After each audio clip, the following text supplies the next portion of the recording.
Ladies and gentlemen, you're listening to the BBC.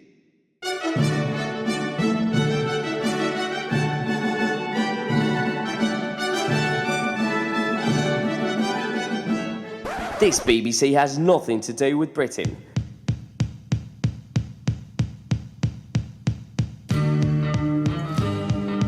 This is the BBC, the Big Buccaneer channel, as in the Oceanside Pirates and Buccaneer Beach. Welcome to the BBC, the Oceanside station.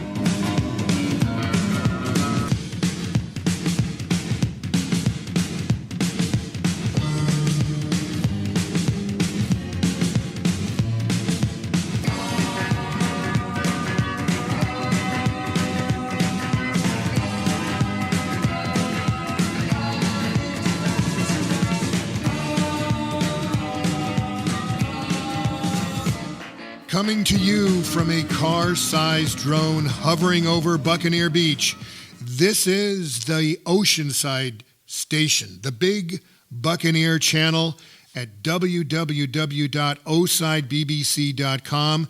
This is episode 27 for February 5th, 2025.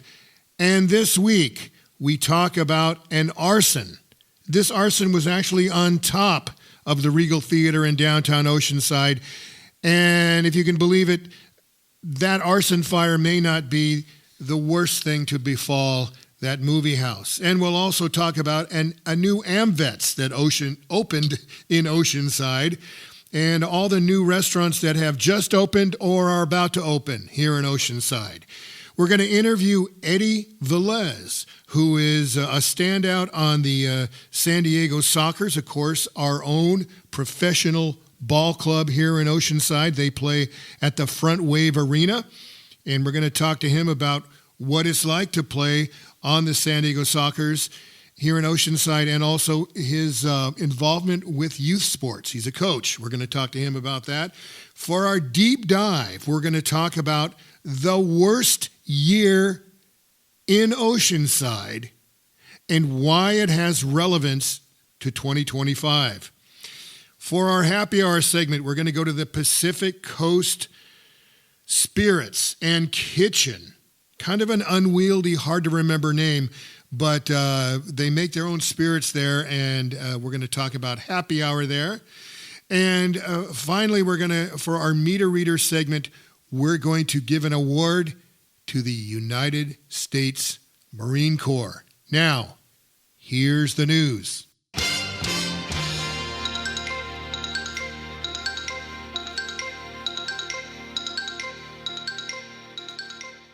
The roof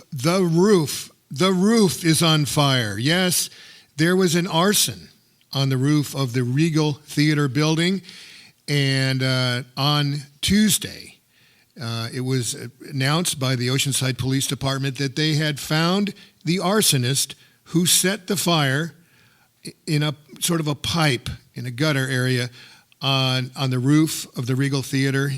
The arsonist did it on January 29th, and they caught the guy, and they did not release the name, but they caught the guy thanks to cameras. And that fire on January 29th, by the way, drew fire units from Vista and Carlsbad. But they put the fire out. They estimate there was $10,000 worth of damage, and the guy is now in custody. Meanwhile, a developer has purchased the Regal Theater, and that theater, which used to be part of the core block area, which was condemned back in the 70s to be torn down because it was so run down. But the Regal Theater sort of represented an uplifting of Oceanside's economic status, and until it wasn't, and now a developer has bought it, and he's going to put up a huge condo apartment complex.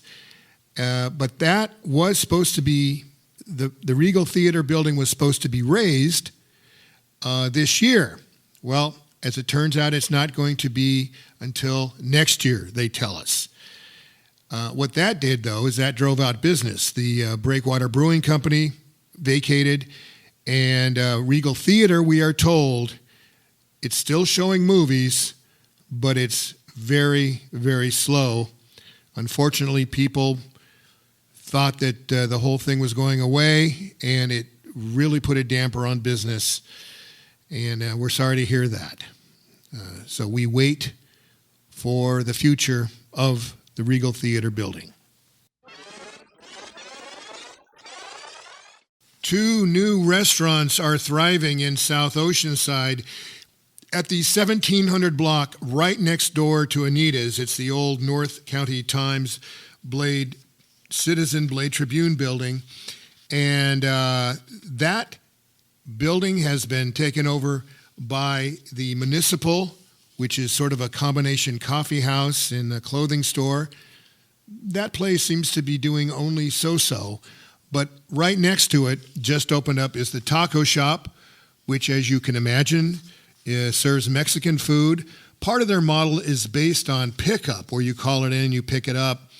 I don't know how that's going to work. There's no parking there, very limited. But nevertheless, people are going there. They're eating there on site.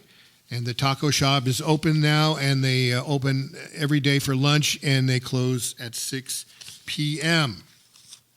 Also, 2 blocks south of that is a new eatery just opened a few months ago called Bread and Cheese Eatery, and they're open for breakfast and lunch, and they serve breakfast burritos, and they specialize in grilled cheese sandwiches.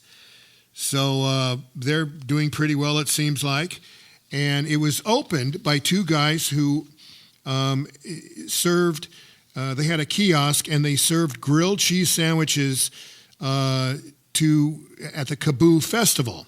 So they were, they had a little booth there, a little pop-up, and they sold grilled cheese sandwiches there. And they also sold this pineapple smoothies, pineapple crush kind of thing, sort of like an Orange Julius. And that's their background. But anyway, they came here to South Oceanside in October of last year to open the Bread and Cheese Eatery. And they seem to be doing very well. Congratulations, guys. And that place was formerly known as Ben and Ethel's Jewish Deli. Well, that place didn't last so long, and they folded, and now, of course, it's the bread and cheese place. And a long time ago, there was a Subway there. Long-timers will remember when there was a Subway there. And the 2 guys who brought you the Bread and Cheese Eatery also have a 5-year contract to do all the vending at all the shows at Moonlight Amphitheater in Vista. So here's something new and different. Actually, it's old and retro. It's another AmVets resale place and a secondhand store. And it's the only one in Oceanside. And it's open from 9 to 7 every day. They opened a few months ago. And you can go by there anytime you want to donate stuff, or you can shop there. And it's right there on Mission Avenue at 1521 Mission, sort of right next to the laundromat, which is right next door to the El Super restaurant and grocery outlet. So this AmVet store, I went in there the other day for the first time, didn't know it was there.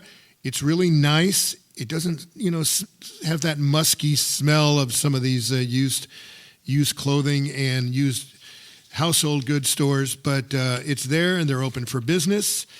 And it goes to the money they raise goes to the AmVet, American Veteran Charity. And other news. This is from Michelle Geller, who is our Oceanside Economic Development Director. She says that the restaurant formerly known as Mimi's, right there on Vista Way and near Jefferson, Mimi's closed a while back, and now she hears that a Raising Cane's chicken place is now going to move into the old Mimi's building. And Michelle Geller says she has no news yet, has heard nothing yet about any plans for the old 99-cent store on Mission Avenue or for the Big Lot store on Oceanside Boulevard, of course, both sit vacant. All right, now, finally, here's a story that we went into last week, but because of a technical glitch, part of it didn't make it onto the podcast. So we're going to redo it again this week because it's kind of important. And we wanted to end our newscast today on episode 27 for May 15th, 2025 with this item. The news keeps getting bleaker for local mobile home residents. At the Terrace Gardens Mobile Home Park on Oceanside Boulevard near El Camino Real, an 89-year-old woman and her husband, who is in his 90s, are getting evicted. Why? Because the park owner can. You see, they live in rental units, and this elderly couple have lived there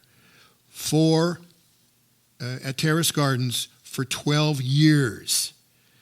And so the rents there go for between $1,200 and $2,500, but the owners of the park want to get rid of them, and it's thought that they want to put in a whole new, big, double-wide, new and improved coach so that they can get more rent. And this is a fair market. This is not a rental-protected unit. But still, how awful is it to be in your late 80s and 90s and be evicted? They're told to get out, and that's what they're faced with right now. And also, there are 4 other rentals that have also been served with eviction notices, and they're at the Terrace Gardens Park, and then at the Trico Park on El Camino Real, which is recently renamed, by the way, Ocean Terrace. A dozen households have also been evicted, and there are a handful of others who want to sell their units at the Trico place, but they can't, because they are blocked by the park owners who said, no, we're not going to approve your sale. And invariably what happens is they simply move out without being able to sell their coach, and guess what happens? The landlord, the landowner takes over, the park owner takes over the mobile home, and what a happy day it is for the park owner. This is a horrible thing, but these people are getting away with it, and it's somehow avoiding the scrutiny of Oceanside elected officials, some of whom promised to take care of these veterans and retired people on fixed incomes. But where are they?